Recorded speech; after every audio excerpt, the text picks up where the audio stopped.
So welcome everyone. My name is Christoph Schneider. I'm the academic director of the Institute for Orthodox Christian Studies. My pleasure to introduce our speaker. It is Professor Randall Poole, as Rosman already mentioned. Professor Poole is Professor of Intellectual History at the College of St. Scholastica in Minnesota, and also co-director of the Northwestern University Research Initiative for the study of Russian philosophy and religious thought. And this research initiative was founded about 3 years ago, correct? He's also a fellow of the Center for the Study of Law and Religion at Emory University School of Law. Professor Poole is among the leading experts on Russian religious philosophy, and he published widely in this field. I will just mention two of his major publications. About 2 years ago, now in 2022, he published together with Paul Valliere a book on law and the Christian tradition in modern Russia. And in 2020, he co-edited the Oxford Handbook of Russian Religious Thought together with Carol Emerson and George Patterson. And today, Professor Poole is going to talk about Father Aleksandr Mein and the tradition of Russian religious thought. That I was told that this is a substantial paper, and Professor Poole very kindly prepared a handout, which I'm going to distribute now. These handouts should also be available to the... Oh, you have one already? Oh, okay. You don't have one. You have people online. Email to everybody. Yeah, we emailed the handout to all the participants, so the online participants have also access to this. Randall, over to you. Thank you. Thank you, Christoph. What's happened? It's fine. Everything okay? Christoph, give your microphone too.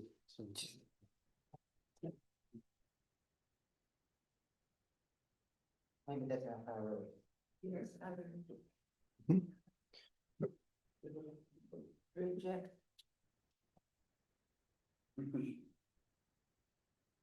Yeah, that's why I wanted to put it in chat. Okay, good. Christoph, thank you so much for that kind introduction. Thank you to the Institute for Orthodox Christian Studies for sponsoring this talk. I'm delighted to have the opportunity to speak this evening about a reverend figure in Russian religious history, Father Aleksandr Mein. So I will talk for probably 50 minutes or so. Since as Christoph mentioned, my talk is substantial and particularly in the second part, philosophical. So I prepared an outline, and the outline follows precisely my order of presentation. So hopefully that will enable you to follow with greater ease my presentation. If you want to interrupt me at any point to ask me to repeat or to clarify, I'll be happy to do so. Okay? Good. So thank you all very much for coming, both in person and online. So the title of my talk this evening, Father Aleksandr Mein and the Traditions of Russian Religious Philosophy. Before he was murdered, probably with an axe, on September 9th, 1990, Father Aleksandr Mein had become the most popular and admired religious figure in Russia. Michael Bordeaux, the founder of Keston College, which is today the Keston Institute. The Keston Institute was founded in 1969 and has done remarkable work documenting, researching, and studying religious freedom in Russia and other countries. Michael Bordeaux was the founder of the Keston Institute. He called Father Aleksandr Mein the unofficial patriarch of Russia. David Remnick, the famous journalist who wrote about the collapse of communism, called Aleksandr Mein a spiritual Sakharov. His historical importance rests on his ability to convey, please come in, Father Mien's historical importance rests on his ability to convey to large groups of people through his ministry, lecturing, and writing an alternative worldview to Soviet materialism and atheism, and even in some respects to that of the Russian Orthodox Church, at least as represented by the Moscow Patriarchate. Mien's worldview certainly was religious and specifically Orthodox Christian, but it was highly ecumenical, based on reason, and philosophically informed. Mien held that theism is the most compelling and realistic worldview that we have. Realistic in the sense that it best accounts for the full range of human experience and for all that we know about reality, including what science tells us about reality. For him, for Father Mien, the first ground of theism was human nature. He argued that the fundamental capacities that make us human, that make us persons, capacities such as reason, free will, and morality, cannot be explained by materialistic or naturalistic approaches. To use one of today's philosophical expressions, those capacities defeat naturalism and entail a higher ontological reality, a divine reality. In short, Mien's theism was a resolute philosophical personalism. His worldview was decisively shaped by Russia's religious philosophers of the late 19th and early 20th centuries, Vladimir Solovyov and his followers. Their creativity was at the center of what has become known as the Russian religious Renaissance, typically dated from 1900 to 1922, when Lenin deported most of its luminaries. Solovyov died in 1900 at the age of 47, but he was undoubtedly Russia's greatest religious philosopher and the most important inspiration of the Russian religious Renaissance. No thinker influenced Mien more than Solovyov. My thesis today is that Mien was the best representative of the traditions of Russian religious thought, of the Russian religious Renaissance, in the post-Stalinist period. True, there was one living representative of that tradition, Alexei Losiev, who died in 1988, just 2 years before Aleksandr Mien. If you look at the last page of the outline, names that I do not include in the text of the outline itself, I put in a list at the end of the handout, including Losiev. Mien's works, Losiev's works were very difficult and read mainly by specialists, while Mien had a much wider audience. At the end of his life, he had become, as one of his admirers put it, a stadium figure. Though his religious worldview was philosophically complex, Mien had a remarkable ability to convey it in terms that ordinary educated people could understand. Beginning in the 1960s, more and more people in the Soviet Union wanted to understand, and Mien wrote for and spoke to them. So that was the first part of my talk, the introduction. How are we doing so far? Okay? Everything's comprehensible? You can follow along? All right. Renewed with confidence, I shall then carry on. All right. Oh, Joshua, hello. You can have a handout. And I just finished. Joshua, the most important part of the paper, so you missed. You won't be able to follow along at all. No, I'm just turning now to Aleksandr Mien's biography. So he was born on January 22nd, 1935, as the darkest period of the Stalinist night descended on Russia. Both his parents were Jewish. Mien valued his Jewish heritage, which no doubt contributed to his ecumenism. His mother was attracted to Christianity even as a child with her reading of the Gospels. She and her infant son, Alec, were baptized together in September 1935 by a catacomb or underground priest. From an early age, it was clear that Aleksandr was exceptionally intelligent and very gifted. He could read before the age of 5. Early on, he developed his lifelong interest in the natural sciences, especially biology and zoology. At the same time, he began to read voraciously in the works of world literature, history, philosophy, and religion. By the age of 13, he was reading Kant. Next came the Russian religious philosophers, Solovyov, whom I've mentioned, Sergei Bulgakov, Nikolai Berdyaev. Aleksandr found old copies of their books at a local flea market and read them, he said, with trembling hands. He was about 15 years old. He already had decided to become a priest and tried, at that age unsuccessfully, to gain admission to the Moscow Theological Seminary. He began writing his first book, The Son of Man, published 2 decades later. Stalin's anti-cosmopolitan, that is to say, anti-Jewish campaign meant that Aleksandr could not enter Moscow University. Instead, in 1953, he enrolled at a Moscow Zoological Institute to pursue his lifelong interest in biology. In 1955, that institute was relocated to Irkutsk in Siberia.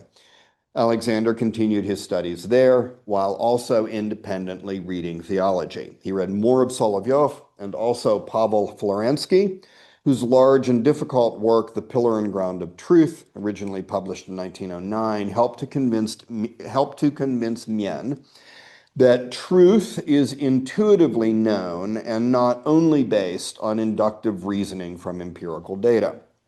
Despite Mien's academic success, he did not graduate.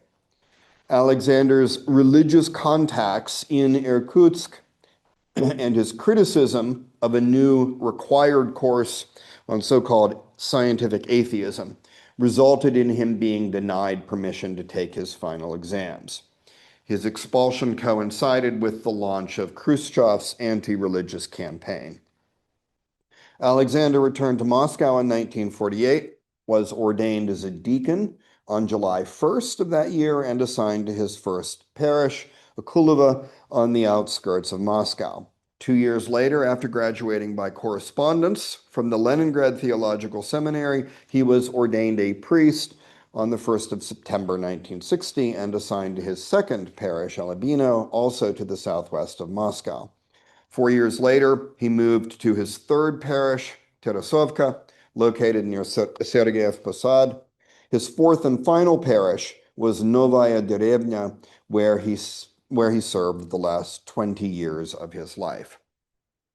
Father Aleksandr ministered not only to traditional parishioners, but increasingly to Moscow intellectuals. In the mid-1960s, Terasovka, his third parish, experienced what he called a demographic explosion, referring mainly to the growing numbers of intellectuals who came, including many Jewish intellectuals. One of them was Michael Mearson, who converted to Orthodoxy in 1965. He was very close to Father Aleksandr, who, however, could not dissuade him, Mearson, from emigrating in 1972. He went to New York City, was ordained in the Orthodox Church of America, and wrote a classic text on Russian religious philosophy, which I'll return to later. Reflecting on the difficulties intellectuals faced in Soviet society, Mearson said that the main issue was, quote, how not to be absorbed, to stay a spiritual personality. In this sense, this is still Mearson, the church helped to support the human personality, the personality of the intelligentsia, for whom personhood is extremely important, end quote. Judith Deutsch-Kornblatt, who interviewed Father Mearson, added astutely, the meaning of personality or personhood preoccupied many of the religious philosophers of the so-called Russian religious Renaissance that took place in the last 2 decades before the Bolshevik Revolution, and that was rediscovered by the 1960s generation after the collapse of Stalinism, end quote. No one was more important in this process of rediscovery of the concept of personhood than Aleksandr Mien, as we will see. The cultural, moral, and spiritual awakening of the 1960s in the Soviet Union, which began with Khrushchev's 1956 secret speech, formed the worldview of the Shestidesiatniki, or people of the 60s, people whose worldview was formed in the 1960s. For example, readers of the journal Novi Mir and others who valued personal freedom, dignity, and creativity. Aleksandr Mien knew how to speak to these people, whether they were religious or not. In the words of his most recent biographer, Wallace Daniel, he was, quote, highly attracted to the intelligentsia who began to seek him out. They rarely, if ever, encountered an Orthodox priest of such capacity and learning, end quote. Or, as the philologist and philosopher Sergei Averintsev put it more colorfully, Father Aleksandr was, quote, the man sent from God to be missionary to the wild tribe of the Soviet intelligentsia. The most dramatic expressions of the new hopes for a freer, more open, and lawful society were the dissident and human rights movements. In 1955, Aleksandr met Gleb Yakunin, who later became one of the great champions of human rights in the Soviet Union.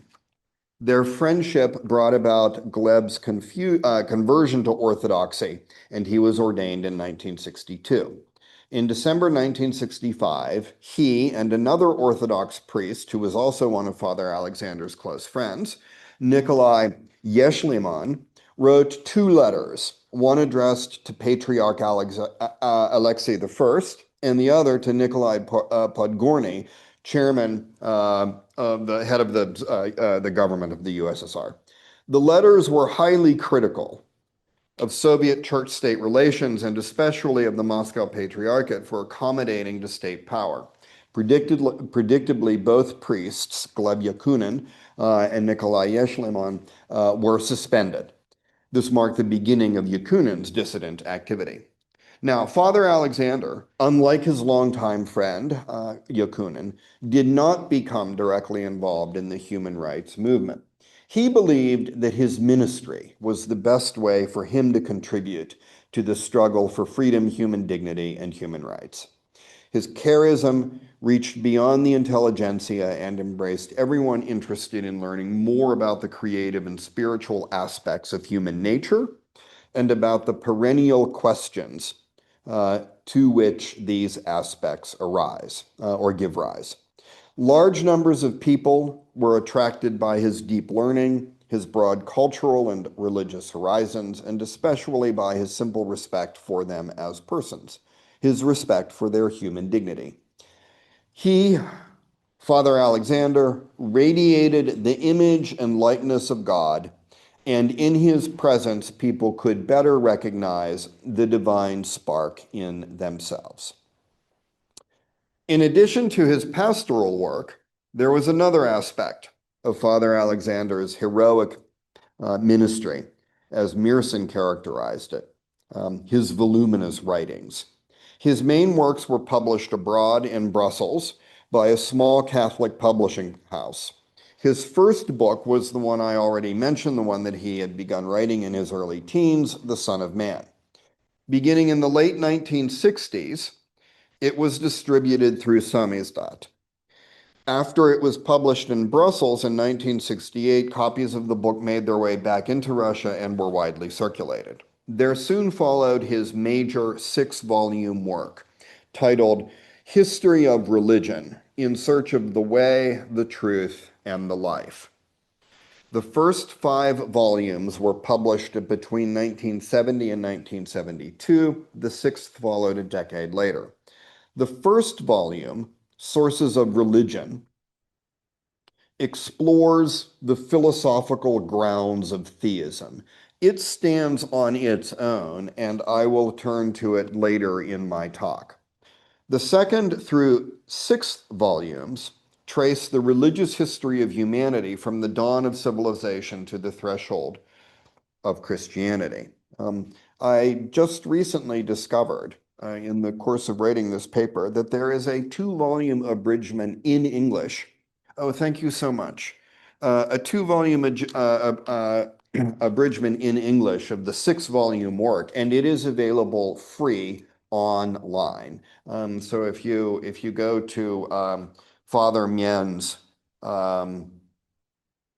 Wikipedia entry, that's an indication that I myself went there. You can find the two-volume abridgment in the list of references. The whole series is dedicated to Solovyov, whom Mien considered to be his most important teacher. In Russia, the volumes circulated in samizdat and in published form. According to Father Meerson, the impact of this series was enormous. Even regional party secretaries read them, according to his most recent biographer, Wallace Daniel. Aleksandr Mien was a popular and charismatic priest whose vast learning and ability to convey it were convincing more and more people of the truth of theism. Such a figure was bound to face harassment from an officially atheistic regime and from others who felt threatened by him, including other priests and conservative hierarchs in the Russian Orthodox Church. The KGB kept him under surveillance and frequently interrogated him. What is surprising is that he was never arrested, though he had every reason to fear it. His friend Gleb Yakunin was arrested in 1979 and sent to the camps. The harassment increased from 1980 to 1987. But then, with glasnost and perestroika, everything changed. In 1988, the millennial celebrations of Russian Christianity were an indication of much greater freedom and respect for the church. Father Aleksandr all along had been, in Meerson's characterization, a pillar of freedom, and he now became, if not quite a stadium figure, one of Russia's most visible public religious figures, often giving several talks a week in various events. In 1990, he was asked to define his creed. He responded that the Christianity I profess, and now this is a somewhat extended quote, is a religion of freedom. It rejects authoritarianism and paternalism and is open to everything valuable in other Christian denominations. It does not reject the good which comes from unbelievers, but it rejects violence, dictatorship, and hatred, even if they use Christ's name as a cover. I would add, surely he meant to say, especially if they do. It takes, this is still Father Mien, it takes public life, his conception of Christianity, it takes public life as a domain for the gospel's principles to be applied. It measures a political system by its humaneness, by what it gives to a human being. It considers separation of church and state to be the most favorable condition for the church and sees a danger in the very idea of state religion, end quote. Together with separation of church and state, in his last 2 years, Father Aleksandr was increasingly occupied with the themes of the freedom of the human person, freedom of conscience, and human dignity. His criticisms of the Russian Orthodox Church and its relationship to the state aroused hostility from those who benefited from the authoritarian structures of church and state in Russia. 3 days before his death, he warned of, quote, the unification of Russian fascism with Russian clericalism, end quote. Whether it was such forces or ordinary hooligans who killed him remains an open question. So that concludes the second part of my talk. And now I will turn to the third, church and state in Russian history. Is everyone still doing okay? Okay. Father Aleksandr had good historical reasons for insisting on the separation of church and state. In his last interview, he said that, quote, it is precisely because the pre-revolutionary church was the way it was that the catastrophe happened, end quote. The catastrophe that he was referring to was communist totalitarianism in Russia, which he saw as a direct consequence of the long subordination of church to state in Russian history, beginning with Peter the Great's abolition of the Patriarchate and creation of the Holy Synod, which was a collegiate board of bishops headed by a lay official called the chief procurator. In his article, in Mien's article, written, I think, in 1987 and published in a famous volume that year on freedom of conscience at the beginning of Perestroika and Glasnost. The article was called Religion, the Cult of Personality, and the Secular State. In it, Mien wrote that the church's alliance with the autocratic state undermined any trust which educated society, hoping desperately for a more liberal order, might have put in the church as a partner. So he's referring here to the imperial period. In fact, the consequences of the church's subordination to state were much worse than just lack of trust. Because the imperial regime relied on the Russian Orthodox Church as a major ideological source of its legitimacy, many educated Russians came to regard the church under the Synod and religion more generally as mere instruments of autocratic government. For some of them, atheism became a heroic means to attain freedom from the twin oppressors of church and state. By the 1860s, atheism formed the ideology of the radical Russian intelligentsia. After they took power in 1917, the Bolsheviks brutally imposed this ideology on society. In the spiritually barren landscape of Soviet Russia, Stalinism became a pseudo-religion.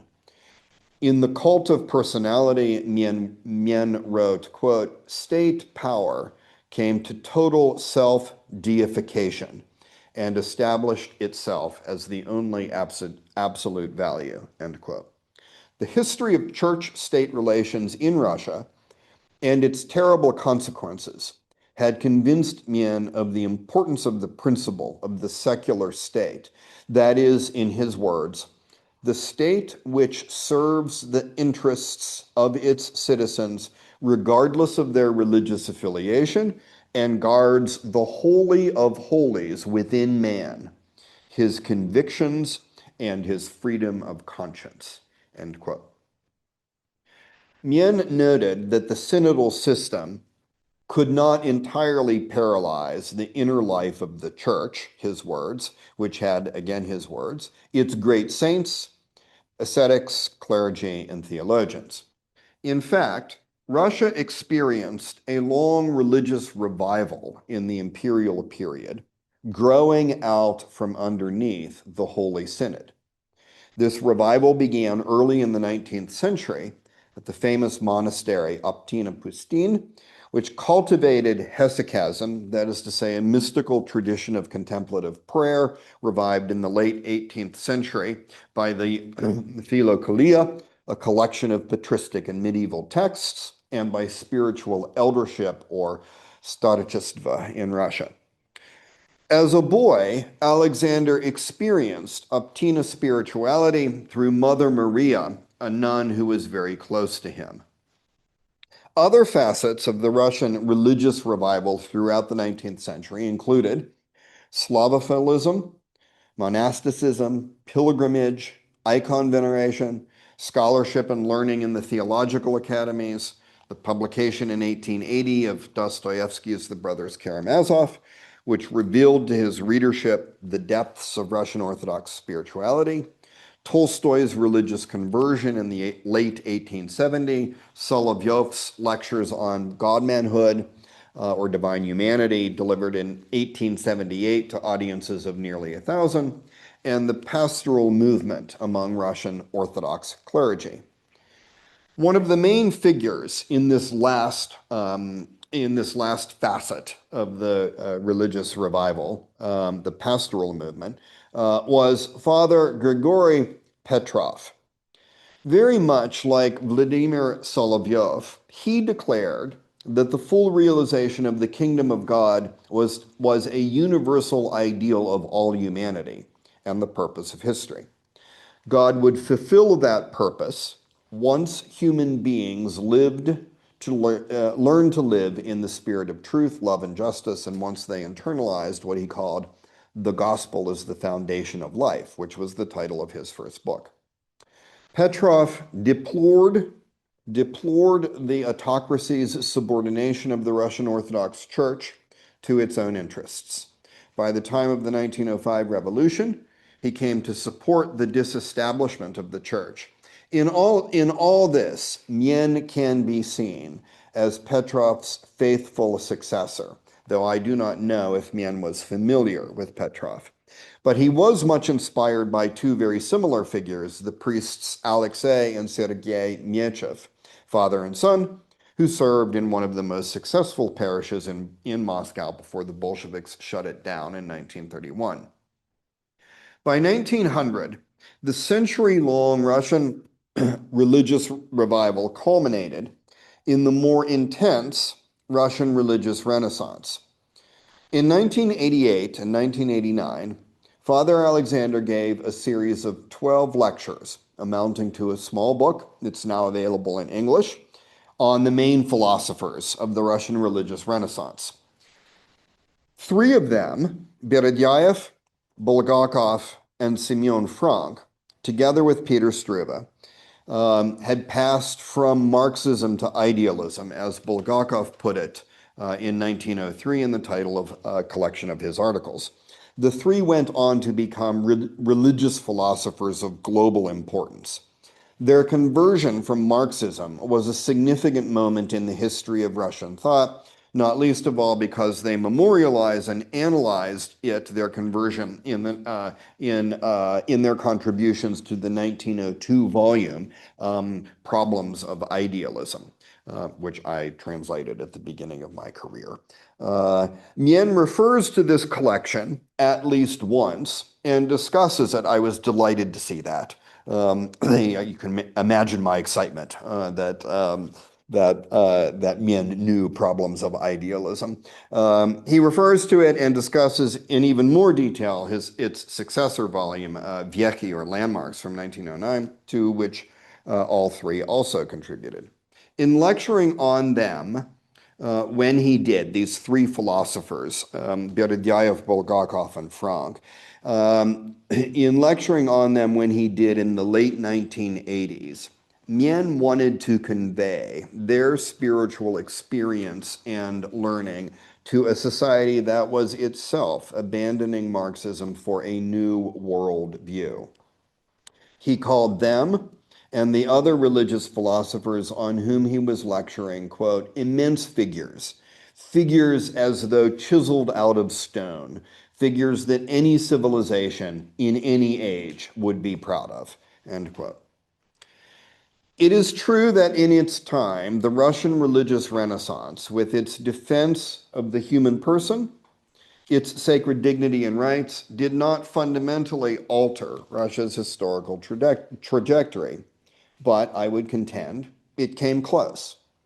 Struve, Berezovsky, Bulgakov, and Frank were leaders of the Russian liberation movement, which was a public opinion campaign against autocracy that culminated in the revolution of 1905. Struve conceived Problems of Idealism, or the Problems of Idealism project, as a defense of freedom of conscience and its importance in constitutional government. That volume, published in 1902, played its part in mobilizing Russian civil society against the autocracy and in forcing it to grant a constitution, the Manifesto of 1905, the October Manifesto of 1905. That's a remarkable demonstration of the power of philosophical ideas. By 1917, Russia's idealist and religious philosophers had subjected the materialism of the radical intelligentsia to withering critique.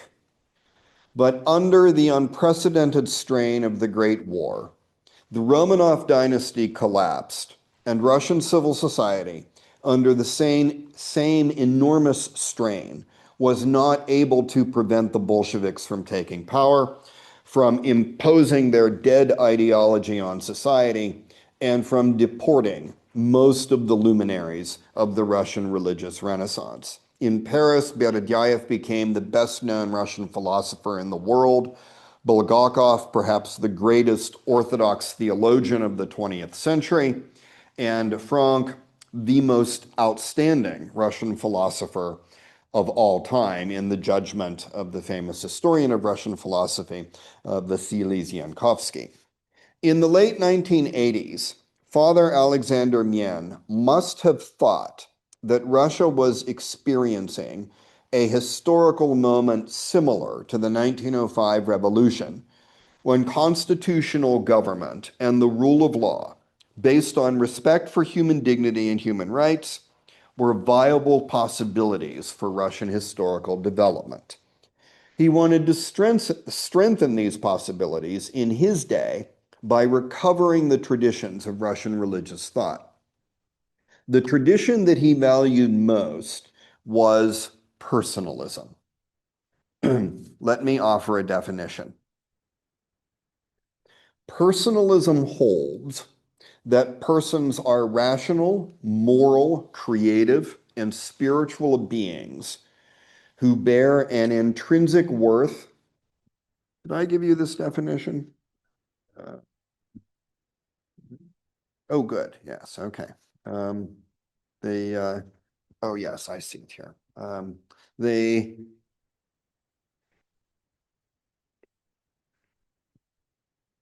So persons are at the very center of reality. Its ontological center, persons are the highest form of reality. Its axiological center, persons are the supreme value in reality. Its epistemological center, through persons, reality is intelligible.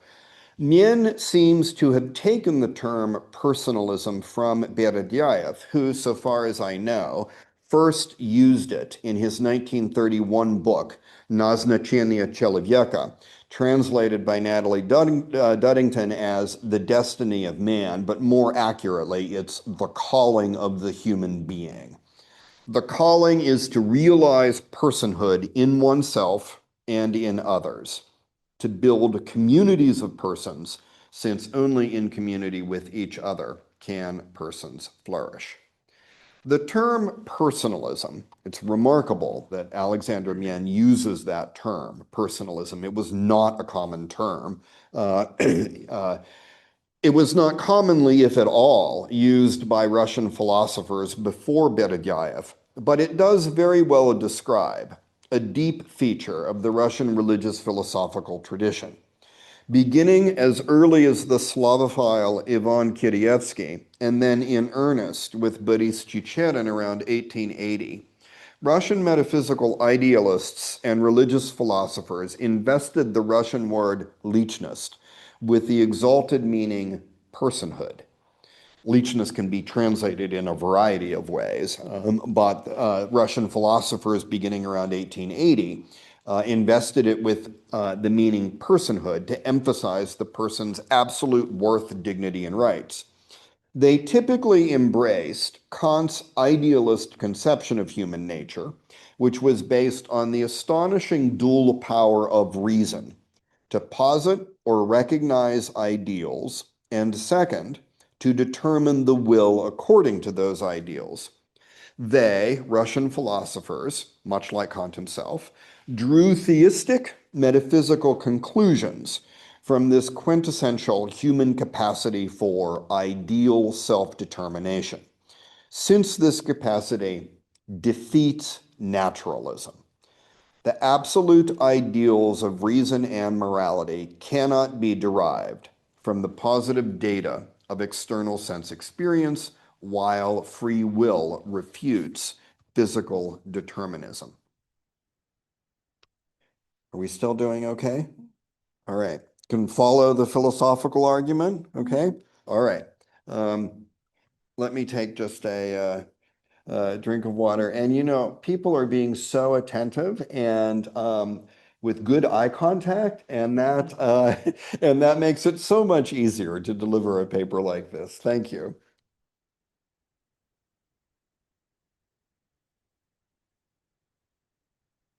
Most important for Aleksandr Mien, as I mentioned, was Russia's greatest philosopher, Vladimir Solovyov. In his last lecture, Mien's last lecture, delivered the night before he was killed, Mien defined the essence of Christianity as God-manhood. In Russian, it's Bogochelobyechestvo, which can also be translated as divine humanity. This was the central idea, Bogochelobyechestvo, of Solovyov's whole religious philosophy. For him, it was both a conception of personhood and a philosophy of history. In several places, Solovyov, elaborated a tripartite conception of human nature, 3 parts. Human beings combine in themselves 3 principles. First, the absolute or divine principle. We are conscious of the absolute. Second, the material or natural principle. We are part of nature. And between them, the distinctively human principle, which is rational autonomy or self-determination. Together, the divine and human principles in human beings form divine humanity. Together, they are also the source of human personhood, dignity, and rights. Divine humanity also refers to the free human realization of the divine principle in ourselves and in the world, the process and telos of theosis, or deification. Human beings created in the image and likeness of God are called to work, this is all Solovyov and Mien, are called to work actively toward this idea, theosis, the kingdom of God and the universal transfiguration in the unity of all, in which all will be one in God. The teleological element, it is what makes Bogochelobyechestvo also a philosophy of history. But the telos cannot be achieved without free human participation. In Solovyov's words, human beings are called to, quote, consciously and freely turn to the divine principle and enter into a perfectly free and deliberate union with it, end quote. That's from Lectures on God-Manhood. The concept of divine humanity extends Chalcedonian Christology, which confirms that the 2 natures of Christ, divine and human, are united in his person in perfect harmony without division or confusion, Christ being the perfect integral God-man. Solovyov's concept of divine humanity extends this conception to all of humanity, although in this extension, the divine nature is made a principle, an ideal to be realized. Solovyov drew the theistic implications of his idealist conception of human nature in striking terms. They are, this is Solovyov, thus belief in oneself, belief in the human person, is at the same time belief in God, end quote. The resolute personalism of Solovyov's religious philosophy has not always been appreciated, mainly because his metaphysics of all unity. So there's a very exciting moment coming up here. Pay attention. The resolute personalism of Solovyov's religious personalism has not always been appreciated, mainly because of his metaphysics of all unity, всё единство, has been misunderstood as suppressing the individual person. Even Zienkovsky, the great historian of philosophy, for example, criticized Solovyov for his for motives of impersonalism in his metaphysics. By contrast, Michael Mearson, recall the Russian intellectual who converted to Christianity under Aleksandr Mien's influence and then emigrated in 1972. He's still alive, so far as I'm aware. He wrote an important study in 1998 called The Trinity of Love in Modern Russian Theology. And he demonstrated there that the personalist shift, that's his term, in Russian philosophy began with Solovyov. He even suggested that Solovyov's personalism anticipates John Zizulis's vastly influential argument in his book Being is Communion from 1985, that the development of Trinitarian doctrine in the patristic period, especially among the Greek Church Fathers, revealed that personhood is constitutive of being, that personhood is the fundamental ontological category. Now, recall that Mearson, who emigrated from the Soviet Union in 1972, was very close to Aleksandr Mien. So I would like to suggest that Mearson's understanding of Solovyov's personalism, and therefore also subsequent Western scholarly understanding of Solovyov, may well have been shaped by Mien, particularly in his book, The Sources of Religion. So that's one of the more exciting moments in my presentation. Now that book, The Sources of Religion, appeared in an English edition in 2017, and it takes Solovyov's concept of divine humanity as its framework. The book is a critique of materialism, that is to say, a critique of Soviet ideology. But reading it today, one could easily conclude that it was a critique, that it was directed against the so-called new atheism, which is of course not new at all. Mien makes the point that materialism or naturalism is not science, but rather atheism, meaning that it is an ideology driven by opposition to religion. But his book, Sources of Religion, is not about different ideologies or even about different psychologies, say the psychology of religion. It is about different conceptions of reality, materialism or spiritualism, atheism or theism. Which of those is more rational? Which best accords with reason, with human experience, with everything we know about ourselves and the world? Mien wanted to persuade his Soviet readers in the early 1970s that theism is the best, most truthful account of reality that we have. His approach, based on close philosophical reasoning, centers on the nature of personhood and on the person's experience of reality. He embraced what might be called the personal logical argument for God, which I outlined above, and which Solovyov famously formulated again in his words: belief in oneself, belief in the human person, is at the same time belief in God. So I have about probably 12 minutes left. Is that okay? Good? Okay. All right. Persons are seekers of ideals, and through their reason and free will, they can determine themselves according to their ideals. That's Kant's conception, and it's also Mien's basic conception of the person. There is an oft-quoted passage in the book's introduction, Sources of Religion. Here it is. Everything on earth has some sort of origin. If the human spirit, through the ages, reaches out for beauty, goodness, and something higher, deserving of worship, can it be right to see this as empty self-deceit? Would it not be more realistic to admit that, just as the body is connected with the objective world of nature, so the spirit gravitates towards its kindred yet self-transcending unseen reality? End quote. The first sentence is the key to Mien's argument. Ideals such as beauty, goodness, and truth have some sort of origin, but it cannot be found in or reduced to naturalistic processes, since such ideals are ultimately infinite or absolute. They can't be derived from empirical sense experience.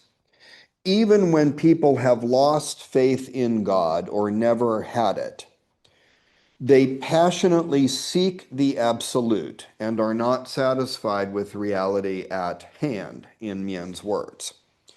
The human longing for the absolute, when external empirical experience conveys nothing of it, is a deep mystery. Mien regrets that so many people are no longer moved by that mystery or even aware of it.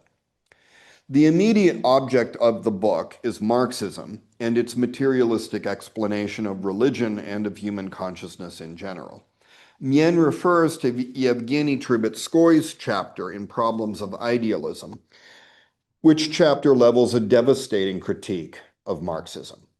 In it, Trubetskoy shows that legal, political, and social ideals cannot be reduced to economics. That, in his words, in them, these ideals, human consciousness manifests itself as a creative principle.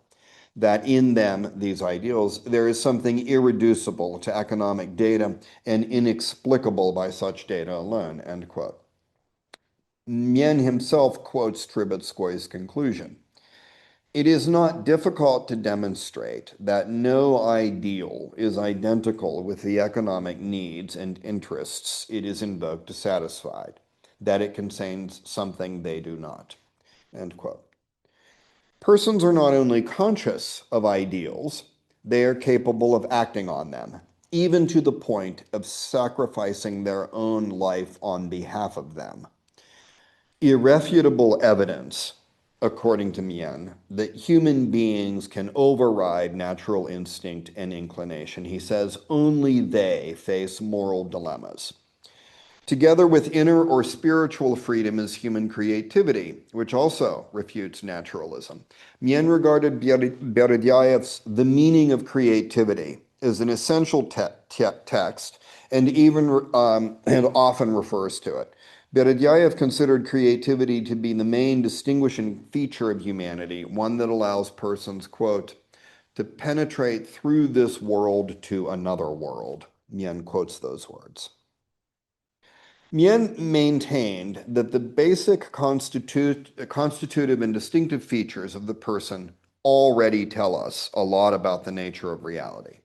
Human freedom and creativity defeat naturalism and substantiate a theistic metaphysics in which persons themselves are central to reality, not merely accidental or epiphenomenal features of it, as naturalism is in the end forced to concede. But Mien believed that persons can know more about reality than just its bare metaphysical nature. Our faculties for knowledge include not only empirical sense experience and abstract thought, but also intuition and inner experience, which can penetrate reality more deeply. He devotes more than 2 chapters of his book to ways of knowing and experiencing the world, and affirms the reliability of inner experience, including religious experience. Indeed, he says that inner experience provides us with the most trustworthy data that we have about reality. The most important thing, Mien wrote, is that man, through himself and in himself, discovers an existence different from the natural one. His main sources here include William James, Sergei Bulgakov, and Rudolf Otto. What is it that religious experience reveals? Mien's answer is God as the supreme person. This divine revelation could also simultaneously be the result of the development of human inner experience and self-consciousness, because human beings themselves are persons. Thus, as Mien put it, the creator God, the God Logos, is revealed to the soul as will, reason, and personhood. The simultaneous discovery or recognition of, so this takes us to the final part of my talk, which is very brief, the axial age. The simultaneous discovery or recognition of the absolute and of personhood, divine and human, took place during the period between roughly 700 and 200 BCE, which Karl Jaspers designated as the Axial Age. Mien appreciated Jaspers' concept and wrote that Solovyov anticipated it.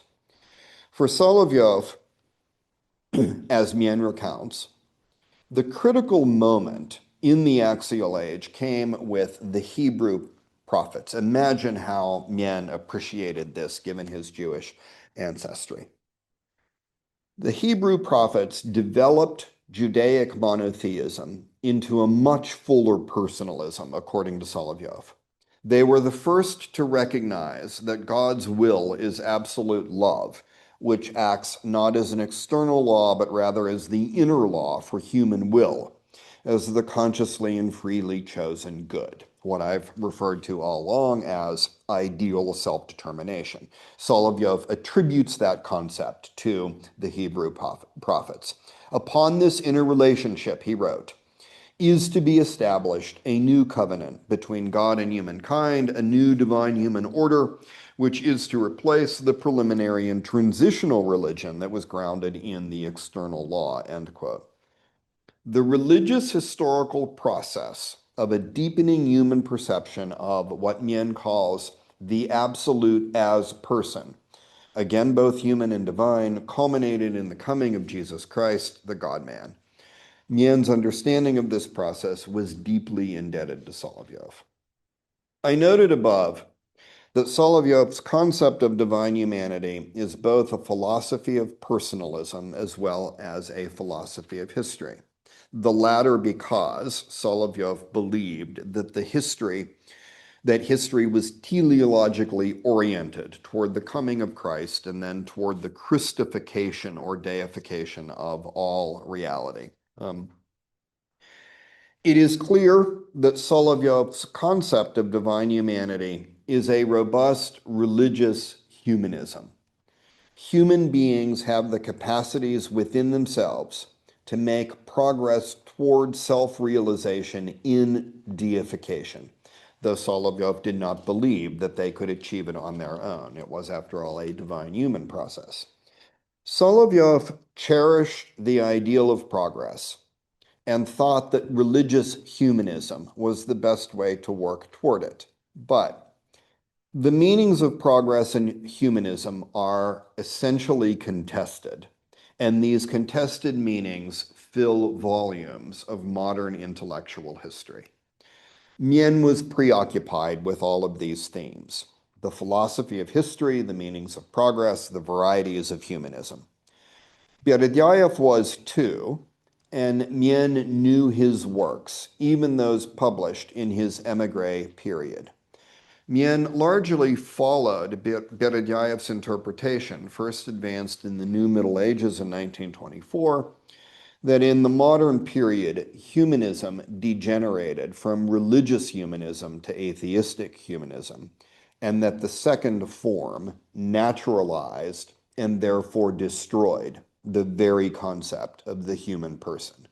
Atheistic humanism became anti-humanism in the genocidal ideologies of the era of the world wars.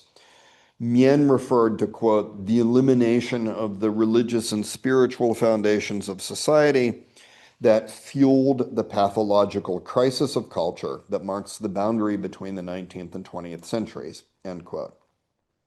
In the 1930s in Paris, so I'm coming to the last page. In the 1930s in Paris, Berdiaev promoted personalism as a new religious humanism and a new foundation for human rights in the shattered West. The Catholic philosopher Jacques Maritain followed his lead, and more directly that of Pope Pius XI. Maritain went on to become one of the great champions and emphatically a personalist champion of the Universal Declaration of Human Rights. By the Second Vatican Council, the Catholic Church was making the personalist conception of human dignity and human rights a pillar of its teaching on social justice and was promoting it around the world. Father Aleksandr Mien wrote little directly on political philosophy, but there are a few important statements. The first is this: democracy is founded on two things: consciousness of the high value of the individual, which is, this is his words, nourished on the soil of religious personalism, and secondly, the effort to give society a rational structure. The second statement is as follows: the fault lies not in humanism as such, but in forgetting the higher divine sources of the good. When the social order is taken as sacred, rather than people and their lives, their rights and dignity, then in the name of that social order, thousands, millions may be destroyed if they were nothing but worthless scum. End quote. The first two statements are from the last years of his life, but the next statement is from his early book, The Sources of Religion. He wrote, "There is no doubt that a search for optimal social systems," Marxism he had in mind, can serve the task of true freedom. But experience has shown that without recognizing the rights of the individual or the spiritual foundation of those rights, the idea of liberation turns into its opposite, into dictatorship, violence, and slavery. Now I come to my concluding paragraph. These three statements make it clear that Father Aleksandr Mien was part of the personalist rebirth of human rights in the second half of the 20th century. He was one of very few people in the Soviet Union to play that role. In fact, so far as I know, he was the only figure to explicitly connect the term personalism to human rights. And like Berdyaev in Paris earlier, he arrived at this conception through the pre-revolutionary traditions of Russian religious thought. The personalist defense of human rights was not originally a Catholic 20th century development. It was a 19th century Russian development. And how fitting it is that so reverend a figure as Father Aleksandr Mien tried to revive it in the late Soviet period. Thank you so much.